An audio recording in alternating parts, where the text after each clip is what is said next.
Hi, and welcome to Power of 10, a podcast about design operating at many levels, zooming out from thoughtful detail through to organisational transformation and onto the changes in society and the world.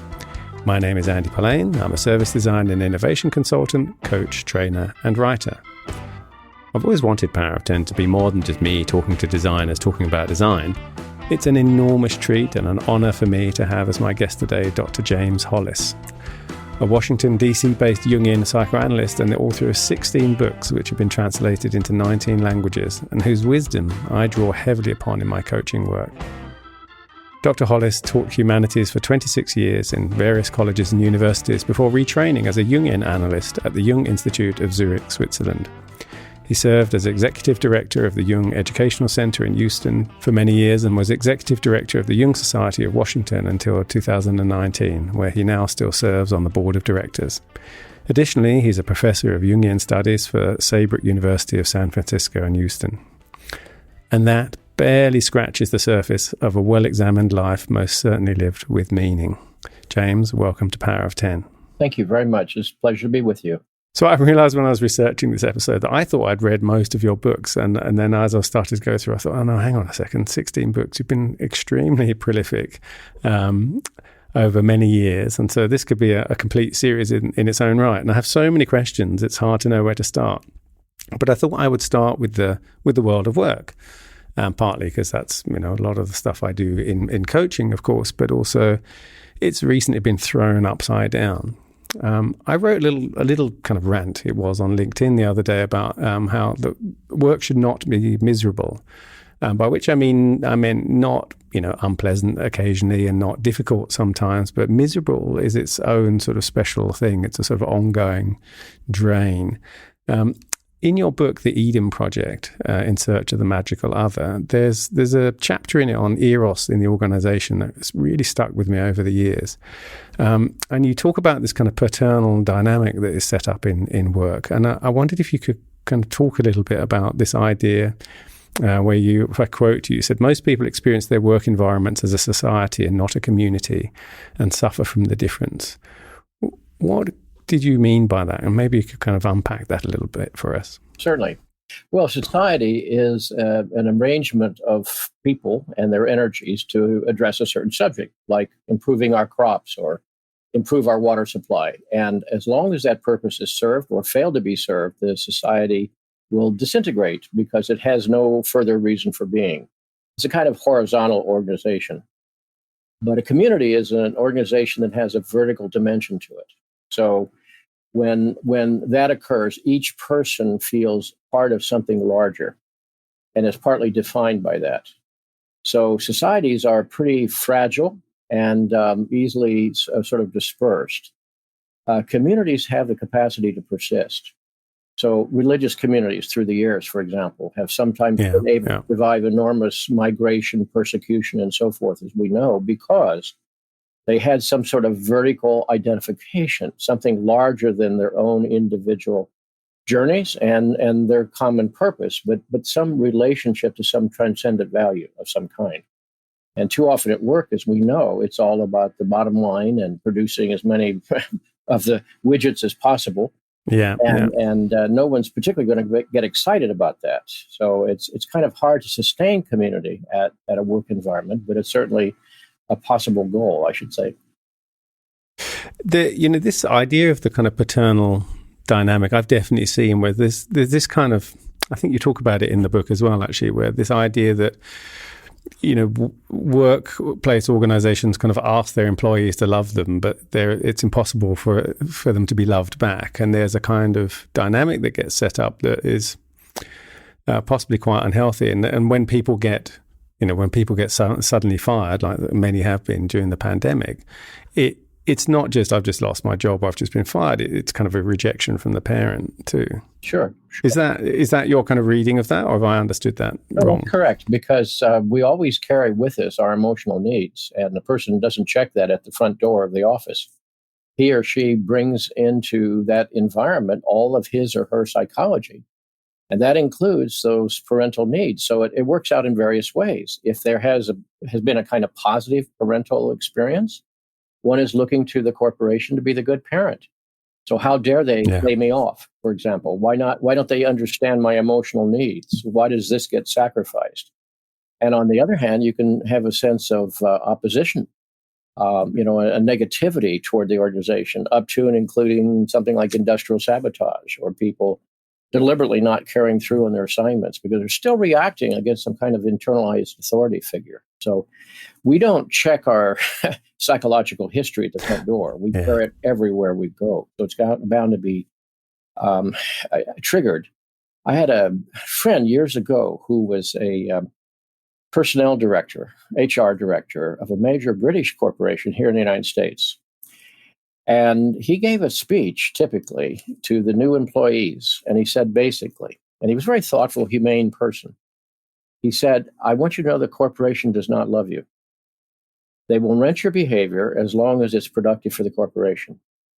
And they will cease to rent it on the day that it's no longer productive. Now, that's kind of a bucket of cold water in one's face. I can imagine.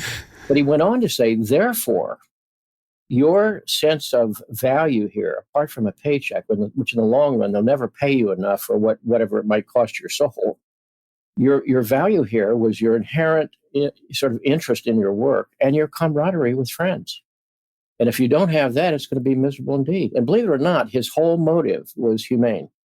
He was trying to help people recognize what projections they were going to bring to the corporate environment and expectations that inevitably would have been frustrated. Yeah. I feel like, most people probably understand the concept of projection. People certainly use it all the time. It's one of those things that's kind of entered sort of common parlance of, you're just projecting your whatever on me. Yeah. I wonder if it's kind of understood in its nuance. Would you sort of talk about what projection actually is? Because the Eden Project's largely about that, right? In terms of relationships all over. Well, we don't have projections consciously. We don't wake in the morning and say, well, today I'm going to have a projection before 10 a.m. A projection means something in my psyche has been triggered. It's activated an energy that has the power to leave me and go out into the world. Now, I don't know that that's happened, but I start seeing the world through the lens of that projection. In other words, let's say two people meet. Are they friends or foes? Is this going to develop into a romantic relationship? Is it going to be hostile? They bring their history into that engagement. And in that moment, each is projecting on the other person. The second stage of this is the other person, because they're other, won't fully conform to the sort of gestalt or expectations of that projection. So it produces some cognitive dissonance or discrepancy. That often leads to a little confusion, maybe the power complex. It says, well, let me move you back into place here. Let me just try to get you back to what I thought you were. And fourth, invariably, over time is the erosion of the projection, and it falls back into the unconscious. And since I don't know that's what I was doing, I'm literally unconscious that that's happened. So there's a good chance to blame you for what happened, for example. And that's usually where things end, with disappointment, disillusionment, sometimes anger and bitterness. The fifth stage, if it's going to happen, is a person could recognize, what did I put out on you? What was I expecting from the corporation? What was I expecting from this affiliation? And now that energy has come back to me. And what am I going to do with that? That's the key. So there's that sort of classic thing of you wake up one day and in the middle of a row with your partner, you're not the person I married, right? Because they're not, right? You married your projection, which also seems to happen a lot. I guess that moment happens a lot more in work, because most people probably swap their jobs more often than they swap their long-term relationships. And so this place isn't like it used to be when I joined and so forth. And I'm guessing some of that is the projection that falls away, but some of it is, of course, that everything is constantly evolving and things do change. During the pandemic, it strikes me that, and certainly many of the conversations I've had on with guests as well, it gave everyone kind of pause for thought to think about. It's almost like a lot of that got stripped away, perhaps, or the projection got shifted in some way, or people had pause to experience kind of life outside of work. And that when people are very, very busy, it's almost one of the kind of myths of productivity is when they're very, very busy, they sort of end up in a kind of drift. Mm-hmm. Where the weeks and the years go by, and then suddenly they're in a place that they didn't mean to, which we'll come to. But have you kind of experienced that? I mean, in your practice, in your analysis with patients, have you seen? What are your thoughts about kind of that shift that's happened during the pandemic? Well, certainly the enforced sequestering that we've been obliged to go through has required, I think, some severing of what I'll call the plug-ins. And what I mean by that, many people are learning. I didn't know how much of my identity, my script, my set of values, my behavioral agenda were these plugins, such as getting up in the morning and going to work. And what if you can't do that? What if your work is closed? Or what if it's constrained in a significant way? Well, those loose ends now often are dangling out there with some anxiety at the end of each one of them. And, that's one of the things that is happening during our pandemic. A lot of people are being introduced to a new relationship to themselves.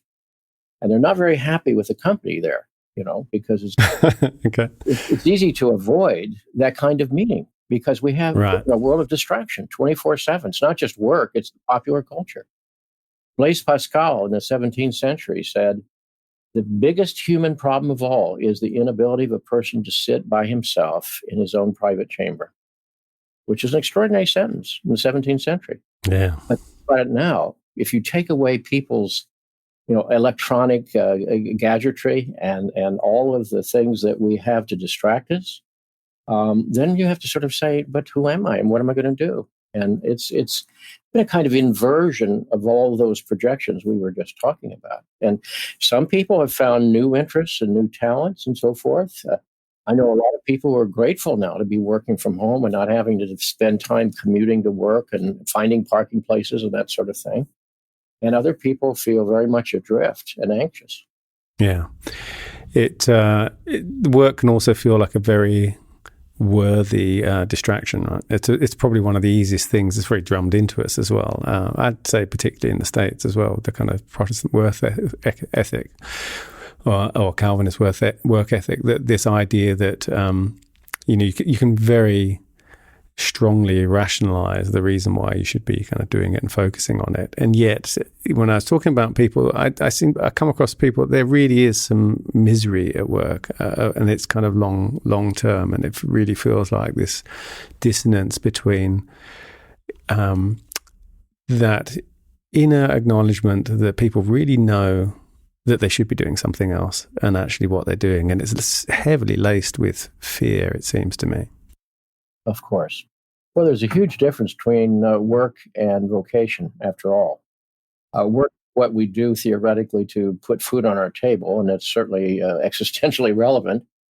Vocation is whatever you call to do with your life. It comes from vocatus, vocal. What are you called to do with your life? That's quite different. Now, you can do your day job and still have your life outside of that, and some people flourish in that way. I had a client years ago who had a master's degree in philosophy. And there's not too great a call for philosophers these days, you may have noticed. So what he did was he delivered an area newspaper, 4 different routes in the morning. And he said, when everyone else is headed off to work, depressed, he said, at 7:30 in the morning, I'm free. And he spent his life enjoying his hobbies and going to university and taking courses and so forth. In other words, he was able to split in a conscious way and say, this is how I pay my bills. And here's how I feed my soul. And one ultimately has to feed the soul, or something will grow sour and pathologize within us. That's why we can get all that we want in life and still feel an inner emptiness, or even a kind of reactive depression. Because our human psyche has a life of its own and an autonomy. And it's never silent. It's always manifesting its qualitative analysis of how our life is going or not going. Yeah. There's also that whole culture. It sort of came out. I don't know if it's entirely come out of Silicon Valley. I see it a lot from the US of this idea of the side hustle. So everyone's an entrepreneur and just kind of adds to yet another distraction and another stress. And in some respects, kind of is wanting to have your cake and eat it, right? Wanting to be able to have the kind of vocational thing, but then not have the pain, I guess, of leaving the secure parental job, right? Yeah, that's right. That's right. Yeah. So I'm really fascinated. I normally sort of do a kind of little recap of people's kind of, or get people to talk about their pathway here. Talking of that kind of shift in careers, you were teaching for a very long time, and you worked in academia for a very long time. Can I ask you, what was the? I mean, you talk about it somewhat in Living Between Worlds. Actually, what was the shift for you, or where was the sort of moment where you thought this is not for me, or there's this other thing? Well, the one thing I've always identified with and still enjoy and consider my prime vocation, which is teaching in various forms, as speaking with you, writing, talking with clients, and so forth. And in my early life, I was a tenured professor of humanities at a university. And I enjoyed the job very much. I loved working with the students and so forth. But at midlife, I found myself in a depression. Midway in life's journey, I found myself in a dark wood, as Dante said. And it's the first time I ever stopped to sort of examine my goals. And I realized I'd achieved all my goals. I had a doctorate by the time I was 27. I had a lovely family. I had a career that I valued. I mean, what could go wrong here? Yeah, and yet the psyche itself was protesting from within. And so it sent me to my first hours of therapy, not thinking at the moment, oh, I'm starting the second half of life, the one where I sort of get myself back again. Because little did I know that the degree to which I had, as most of us do, invested in what I thought were the appropriate goals in life, what the sort of scripts all around us tell us to do with our lives. And it wasn't teaching that was the problem. There was something in me that was wanting to go deeper. And when I started the process, it wasn't about changing my career. It was more about, why am I, feeling so bad? Why is the psyche autonomously withdrawn its approval and support from the places where I want to put it? The executive suite up here and the brain is saying, here's what you do. You build a career, you get tenure, you get promotion, et cetera, et cetera. And something inside is in revolt. So go figure that one out. And I think that happens in most people's life, not everyone's, but most people's life. And the key is, all right, what does that then call me to consider? Where do I need to sort of go back to the drawing board and be accountable for that? So it was a several-year transition, and it led me to travel to Switzerland and retrain in analytic psychology. And so I continued the good part, which is the teaching, but I left the bureaucracy. And, I can sympathize. Yeah. And since then I've been basically a free agent. And what was interesting to me is when I left a tenured position, most of my colleagues thought I'd lost my mind, because that was one of the goals. That was a lifetime job, and a good job, and security and benefits and a fairly easy schedule compared to most. And I walked away from that. And I had to suddenly pay my own insurance. I had to suddenly generate my own clients. The university wasn't doing it for me. I had to find my own office and pay for it, et cetera. And it was, in one level, psychologically shocking. But the truth is, I never looked back. I felt from the beginning the rightness of it. Because if we're doing what's right for us, something inside supports us. You can be scared out of your mind, and that's okay. But if you're doing what's right for you, something inside supports you. And if you're doing what's wrong, it'll oppose you. And we don't always trust that, but that's an important thing to recognize. Can I ask actually just quickly, how old were you roughly then? Well, when I first started my own therapy and began to look into these things, I was 35, right on schedule. It was almost planned, as it were, assuming the usual 70 years. And it was about a 6-7 year process of transition. And about halfway through there, I left the university and moved into therapy, and have been doing that ever since. And so can I also ask, I know it's very personal, but I kind of, to match it to where I see a lot of other people, were you married and had kids at that point in time? Or so all the kind of trappings of responsibility and everything. So hence the tenure where, you've got to that final, you got to the bit where you've got job for life, right? You're finally kind of, fully docked to the parental organization. You made the break. Going back to that thing where you said, I was scared of hell, but it kind of felt like the right thing to do. I felt I needed to do this as well. It's quite hard sometimes to differentiate between those two.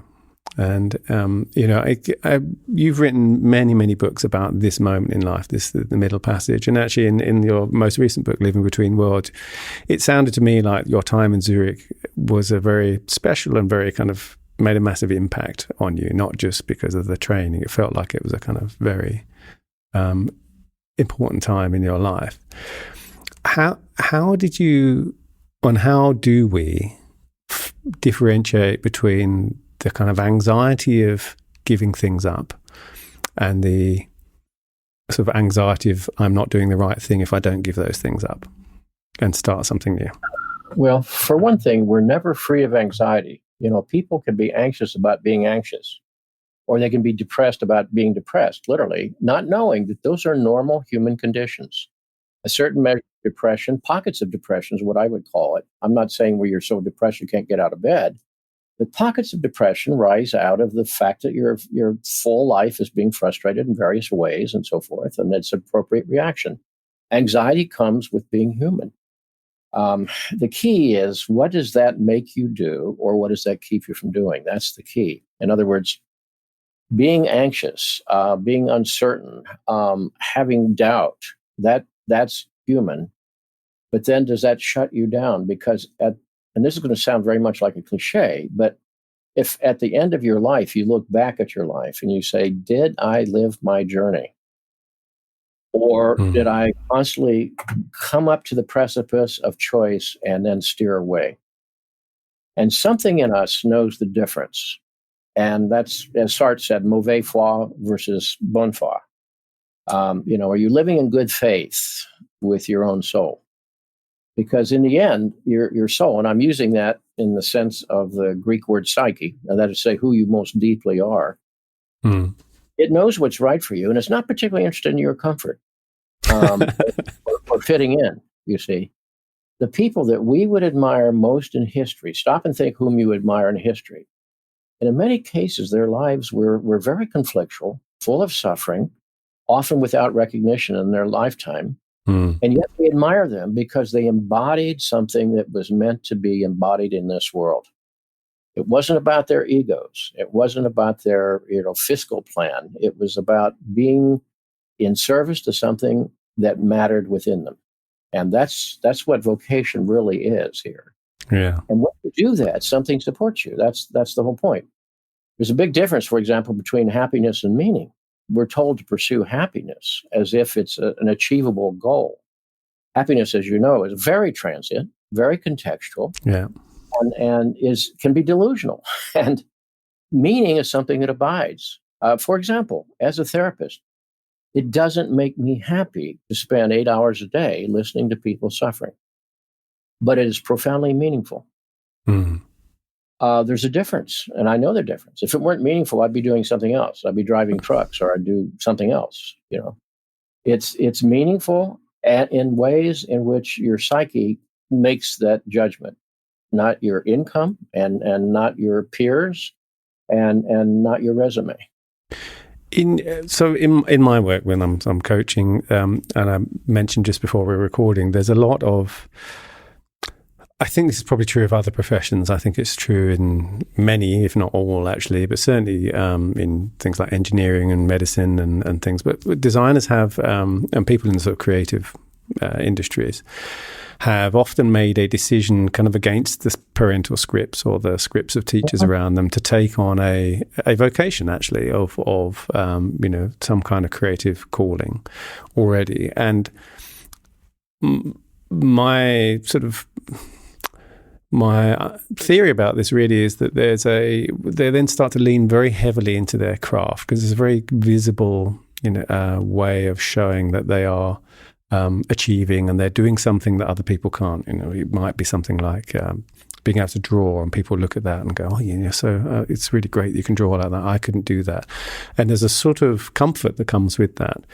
And then they sort of start to very heavily identify with their craft. And as they move into more leadership roles where they actually have to start sort of getting off with the tools and they're starting to lead people, and actually their medium sort of becomes the team and the team of people and the people who they're leading.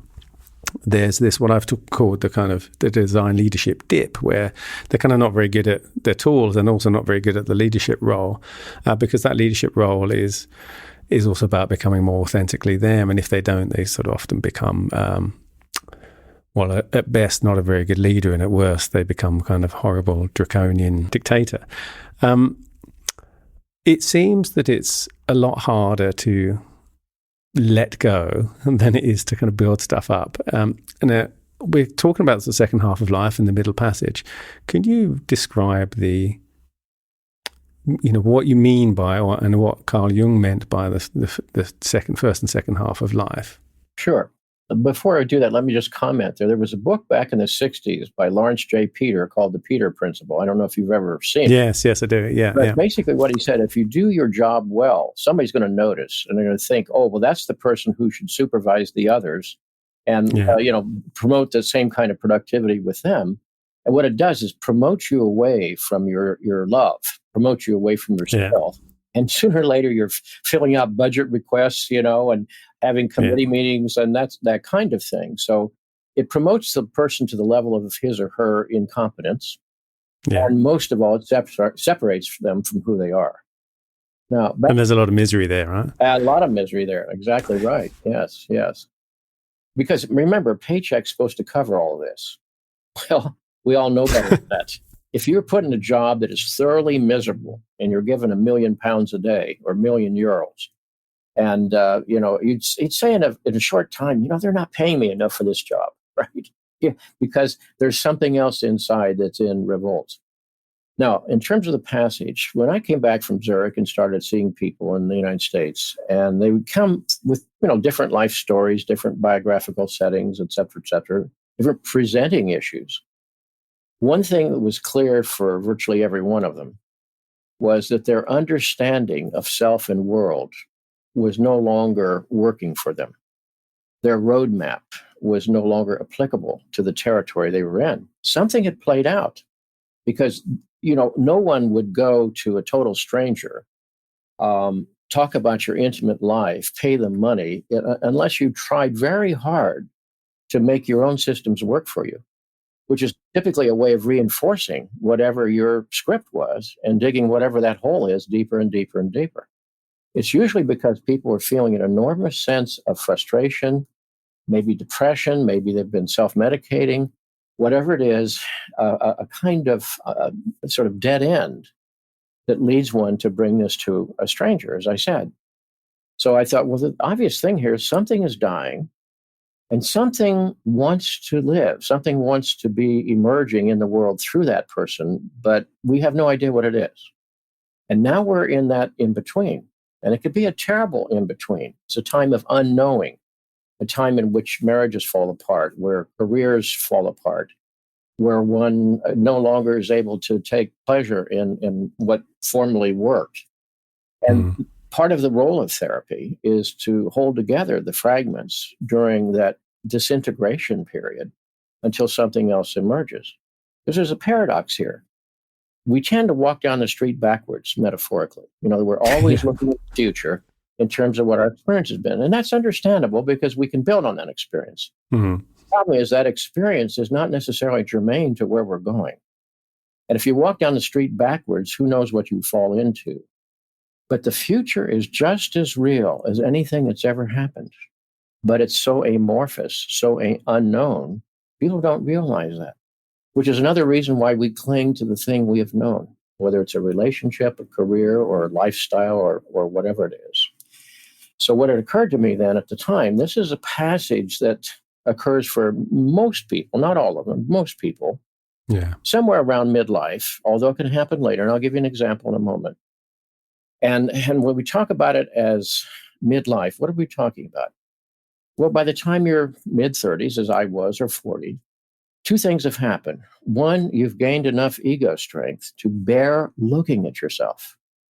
A young person can be very thoughtful and very intentional, but they can't really bear to look at all of the things that need to be looked at. So you need to have enough ego strength and development. You need to have a sense of failure, which is what brings you a sense of urgency around this. And you need to have some life to reflect upon. Because a 20-year-old still thinks, at some level, I won't repeat the mistakes of my parents. I'll go out and find the right person to marry. I'll go out and find the right career. And by 40, I'm going to be where I want to be. Well, and live forever, right? And live forever. I'm immortal on top of that, yes. And good luck with that, right? And that's one of the things I felt in teaching at the university, with all due respect to the students, is, I was talking 20-year-olds, and I thought if we were 40, we would have a different conversation going on here. That was their fault. That was my issue. And that's one reason I thought, well, I'm going to go have adult conversations around these matters. So this is not confined to midlife. It's just that often it takes a while for our understandings of self and will to play out. But people hit it when they face aging, illness, or divorce, or downsizing, or retirement, or the hint of mortality, and so forth. Anything that causes a person to very radically go back and say, now, who am I apart from my roles? Which may be good roles or bad, but who am I apart from that? Who am I apart from my scripts? Who am I apart from my history? Who am I apart from my relationships? In other words, it brings about the possibility of a deeper existential question. What is my life journey about? Not just defined by social and economic and relational pressures around me. And that's where you have an invitation to sort of recover a deeper relationship to yourself. Another way of putting this is, in the first half of life, what we have to do is address what I'll call social questions.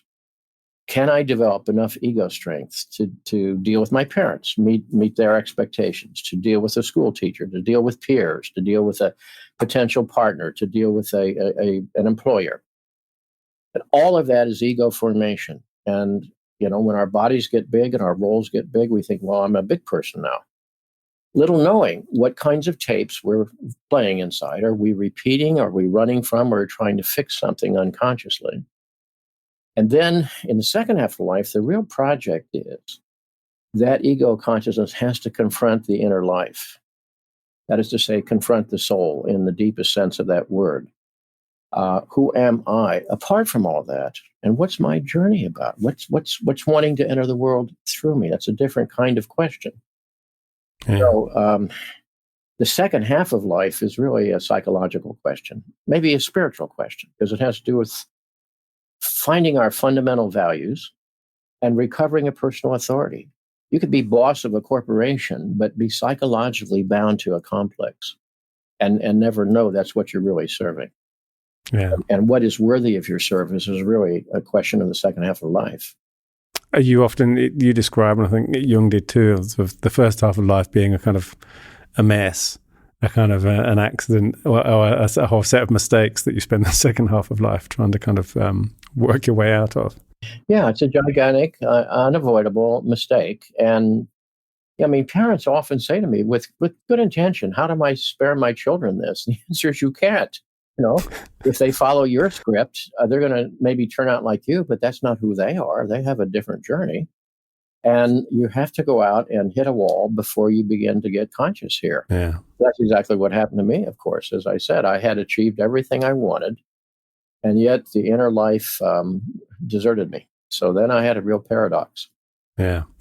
And, you describe this middle passage also as the swamp lens. You've write about it in several books, but obviously the book called Swamp Lens of the Soul too. Mm-hmm. There's a bit in the middle passage that where you say, we may become strangers to those who thought they knew us, but at least we're no longer strangers to ourselves.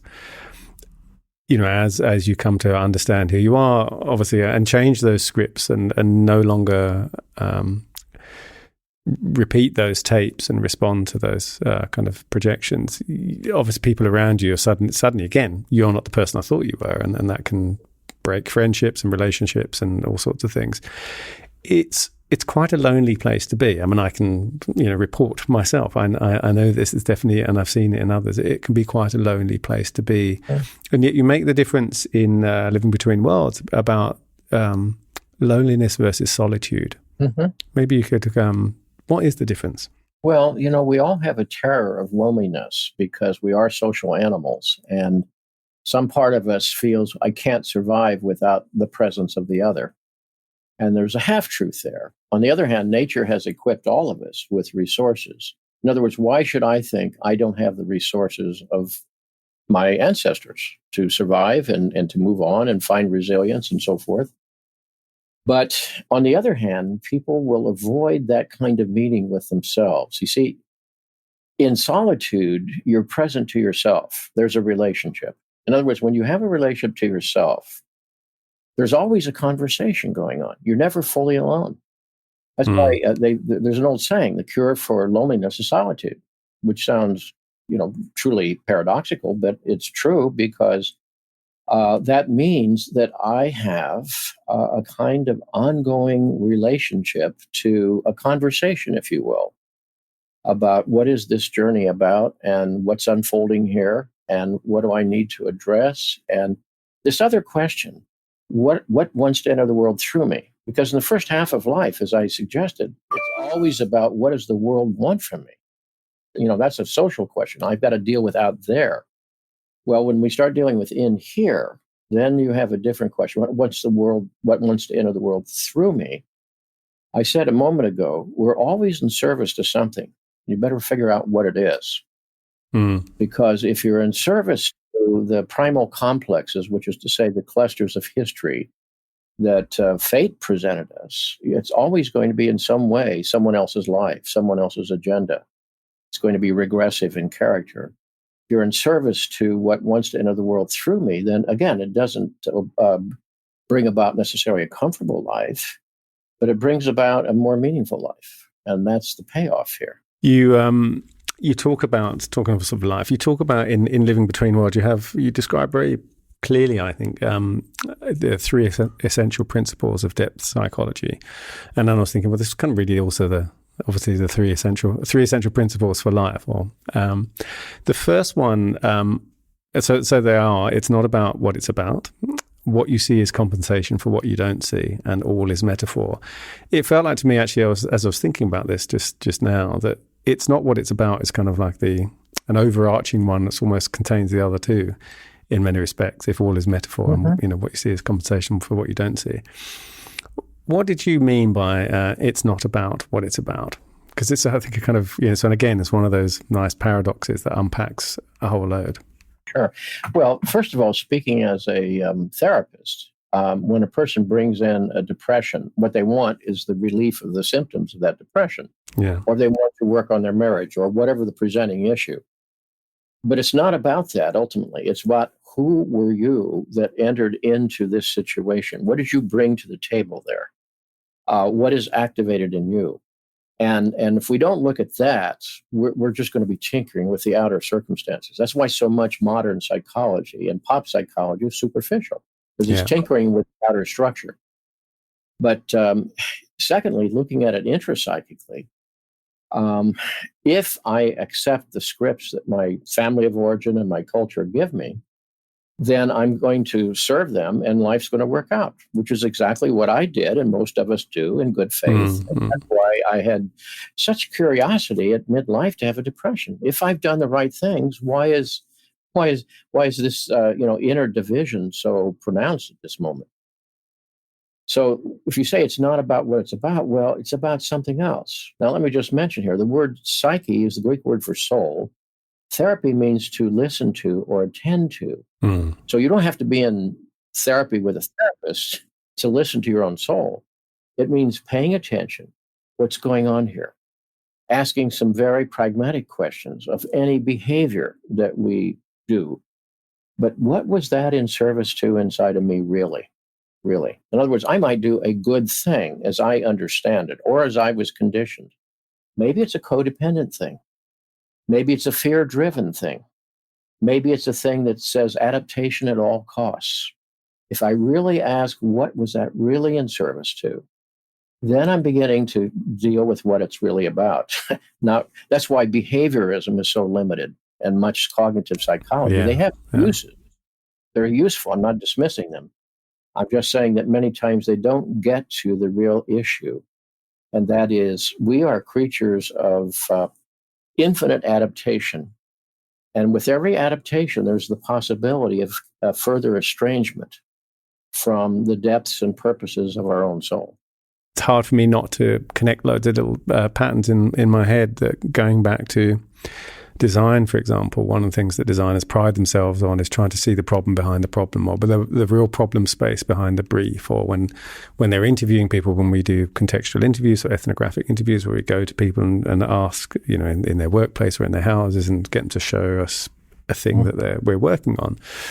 There's this classic method called the 5 whys, where someone says, well, what I really want is X, and you say, well, why do you want that? And they go, why? Because of this. And then you gradually get down to the problem space, or you kind of ladder it up to a kind of a broader thing. So the most famous ones, people don't want a drill, they want a hole in the wall, and actually they want a hole in the wall because they want to hang pictures up, and then it's not that they want to hang pictures up, it's that they want to make their office feel more homely and so forth, right? So you kind of move up there. As you were describing, just now, that kind of process, I'm doing all the right things and yet something feels wrong. It also reminds me how many organizations and many companies end up in that place where it feels like we're doing all the right things, but somehow this doesn't kind of really work. And it feels like that, the being true to their purpose and meaning, which is often lost. I mean, the founders of those companies are often long gone, or if not, then if it's not from decades ago or centuries ago, in some cases, it's certainly some of those founders have kind of lost their way. They kind of lose their purpose and meaning. I kind of wanted to zoom up one more level it's hard to ignore where we are now and what's going on in society, and it feels like we're living through this terribly turbulent time, and it's a kind of tipping point, and it's and yet there's part of me that kind of also feels like, well, it was ever thus. And in your book, you said, you say in Living Between Worlds, you say, why should we believe that our lives should be any different, or our pathway should be any easier than those that have gone before us? What is your view on where we're at the moment? Because it does feel like we're a cultural moment of change. Is it just one blip in the rest of the kind of history of the world, or do you feel something different going on? Well, there are several questions there. Let me just mention a moment. I'm sorry. That's all right. One point you made is usually corporations and institutions are founded with a vision and a passion by somebody. And the purpose then is, how do we transmit this to the next generation? How do we sustain this? How do we enlarge it? How do we broaden its impact? That's when something gets institutionalized. And then you start falling into the pathology of institutions, whereby two things happen. The institution over time evolves into preserving itself at almost any cost, right? Even at the risk of violating its original principles. And secondly, it tends to develop a priesthood of some kind, an executive class that often seeks to sustain its own privileges and so forth, no matter whether it's in academia, the religious organizations, universities, government, whatever. So that's why institutions are both necessary at one level and pathologized at the other level, and that's why they need renewal from time to time. They need critics. They need rebels. Now, in terms of where we are, we're always in between to some degree. I'm always drawn to Matthew Arnold's lines from the 1860s. He said, "We wander between two worlds, one dead, the other powerless to be born." Now, what I think he was referencing, particularly at that point, is that traditional religion, which had animated and guided his father's life so profoundly, Thomas Arnold, headmaster at Rugby School, was no longer acceptable to him. He could no longer believe those things. And he knew that there was some profound transition going on. It's been going on to some degree for centuries, but I think at the heart of it, what's happening is the sort of loss of received authority, first of all, from tribal mythology that was replaced by large institutions like church and Yeah. government and so forth, Mm-hmm. and the erosion of those authorities. And therefore, the task of meaning falls back upon the shoulders of the individual. Carl Jung put it once in a letter. He said, the modern fell off the roof of the medieval cathedral into the abyss itself, you see. And with that, you have an existential terror. It's like, oh my goodness, this is too much to handle. So you create a culture of distraction, divertissement, as Pascal called it. You create a world of fundamentalism. Let's go back and renew the world that we knew at any cost, because there's a certain security in the known. And let's anesthetize or divert ourselves. And that's what happens. And for some people, this is a profound dignity and invitation to say, all right, now meaning has shifted from the group to you. How are you going to deal with that? That's the telling question in your life. Now, I think it's also true in this moment. This is when you talk about tipping point. Well, we don't know where that's headed, of course. Yeah. For one thing, I think we have seen, to our dismay, some of our naivete has been washed away, I suspect, in terms of the powers of government and the powers of our institutions and the powers of our scientific instrumentalities, including medicine, to solve our problems. There's a certain naivete that says, well, our experts will just swoop in there and solve the problem. Well, we see how well or poorly that's been managed, particularly in this country. And that's one thing. But I think, there are other shifts going on. The movement, for example, that occurred from the land to the cities, from the land to and handcrafting to machines and so forth. Those are huge shifts in a culture. Well, as we well know, we're shifting to goods and services, and most of all, information technology. And as they say, who controls the information will control the world. Now, we are at some level being tracked by, I'm not being paranoid here, this is widely known, it's in the newspaper. Yeah, sure. Yeah. Whenever you use your phone, that's part of national data, and it's being observed by governments, et cetera, and your tastes, your politics, and so forth. And some studies have indicated, and I don't remember the exact numbers, but there's something like this. If someone has 250 pieces of data about you, they know you better than your parents know you. And if they have 400 or 500 pieces of data about you, which is easily accessible by way of electronic observation, they know you better than your partner does.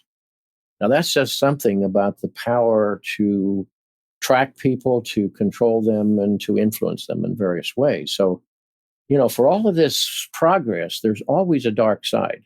It's always been the case that wherever you make a leap forward, the shadow follows. I mean, I think the first great work of modern depth psychology was Dostoevsky's work, Notes from Underground, in which he's talking about the famous Crystal Palace outside of London and this parade of self-congratulations in 1851, the new technology. And he said, I can imagine in the next century that technology will be used to kill more people more efficiently, which was exactly the case. Exactly the case. And about 60 years later, you have the Battle of the Somme, 60,000 British casualties in 24 hours, so much the wonders of technology.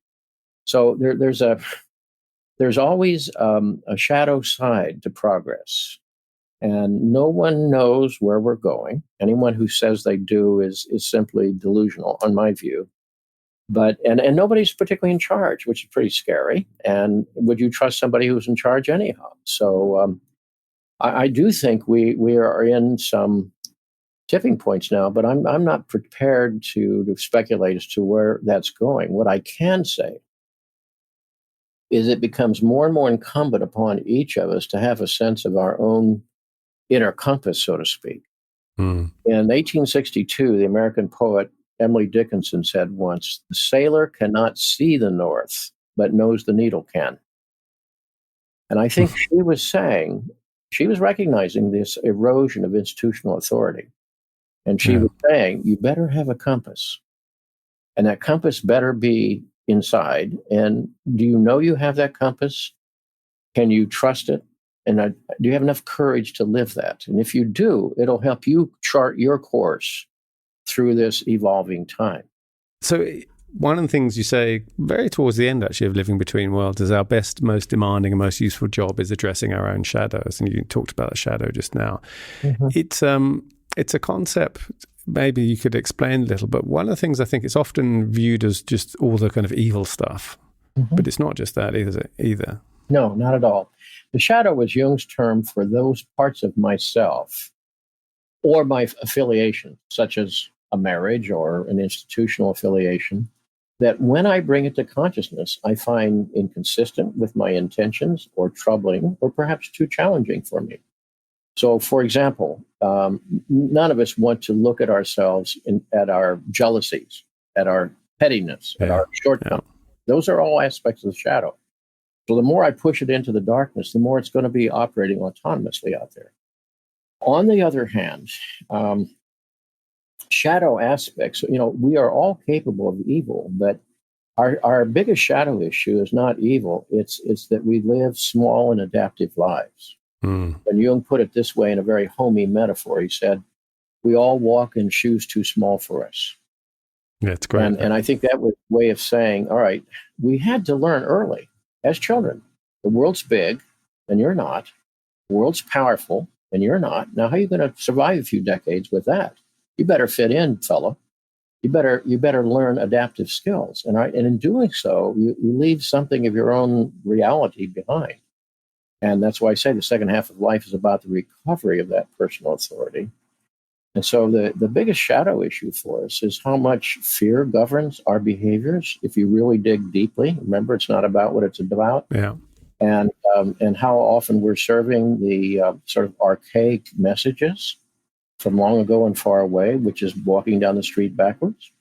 And how seldom we step into the largeness of our own journey, because frankly, it's intimidating. Jung used to, I understand, talked about the gold in the shadow, right, as well. Yeah, because, for example, just ask yourself the question, where did the natural joy and spontaneity of the child that you were, where did that go? Where's your creativity? Where's this sense of freshness and joy in experiencing life itself? Things get so dulled and so routinized, And as Keats said, habit is the great deadener, And we recognize there that we all have a frightened child in us, but we also have the joyous, creative, spontaneous child in us as well. And that child doesn't show up very often. I think one of the things that you've said many times, actually, but right at the end is also of Living Between Worlds, is this always to push yourself to go further and keep going and going through as the way forth. And I can see that's the way to stay alive, right? If you're curious, life is never finished. Right? The body declines. Yeah. I'm now 80. Yeah. I'm very much aware of the limits of the body, but I'm still curious. I mean, I love people whom I love, and I want to be here for them, but I'm also curious. There's so much more to learn. So that's the fire inside of each of us. And whenever that is quenched, you're good as dead. Your body might continue, but you died a long time ago. Yeah. That feels like a good time we're coming up to time. It feels like a good place to end, or I hesitate to even say end now. As I mentioned before we're recording, the show is named after this film by Ray and Charles Eames about the relative size of things in the universe. And, I found it often a very useful thing to reflect on the awesomeness in the proper sense of that word of the universe, because it kind of reminds you not only of, I'm just part of this kind of great thing, but also it puts a lot of major problems that seem really big in your life into perspective. Also reminds you of how little time we have in our lives here. But from that, I often I ask every guest, what one small thing do you think should be considered, reconsidered, maybe overlooked, has an outsized effect, or would have an outsized effect on the world? Well, I would be concerned, first of all, to have an outsized effect on us. Jung said once in a letter, life is a short pause between two great mysteries. And I think we forget that on a daily basis. And one needs to remember this is a very short pause. And therefore, we have to live it as luminously and as fully as we possibly can. But secondly, we're all swathed in mystery here. I don't want to sound strange about this. It's just, we don't know from whence we come, whither we go. But here you are, choices to make. And as I just mentioned with Emily Dickinson, you better figure out where your real compass is. You had it as a child. It's taken away necessarily by the adaptations to the world around you, and it stays within you because there's always something in you, what you can call the self, the capital S, not to be confused with the ego state, that is, in a sense, the organic wisdom of the person. And it is always in some way seeking your attention. And what we call, for example, what we call symptoms is not something we try to get rid of. We'd rather ask the question, why have they come? What kind of corrective is being asked for by the self? And how do I need to change my life? So I'm less concerned at this moment about the big picture. I'm concerned about how do you govern your life? How do you navigate in these in-between times in a personal way? Because sooner or later, if you don't take on that accountability, somebody else is going to be doing it for you, or you'll be caught in a series of conditioned reflexes. It's that taking back of the personal authority is both sort of empowering, but also quite scary, isn't it? Of course. Yeah, it's very intimidating because it means that until we do that, we're not yet an adult. We may have big bodies and big roles, but to be an adult is, I think we would probably agree, it means to be, I am accountable for my journey. It's a very simple definition, but it's profound in its implication. No one else is. I can't blame anybody else. Fate happens. We have injuries and hurts and things that steer us in one direction or another. But in the end, I'm accountable for this journey, and I'm going to show up in the best way I can. I could talk to you for hours and hours and hours, but in the meantime, we're going to have to stop. People can find you at jameshollis.net. They can find all of your books there and links to your books.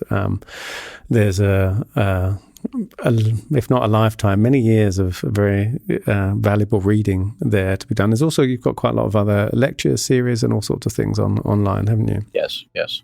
It's been an absolute pleasure. Thank you so much for being my guest on Power of 10. You're welcome, Andy. It's a good conversation. I enjoyed meeting you. Thank you. As I'm sure you're aware, you've been listening to Power of 10. My name is Andy Polaine.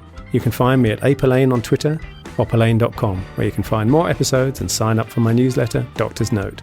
If you like the show, please take a moment to give it a rating on iTunes. It really helps others find us.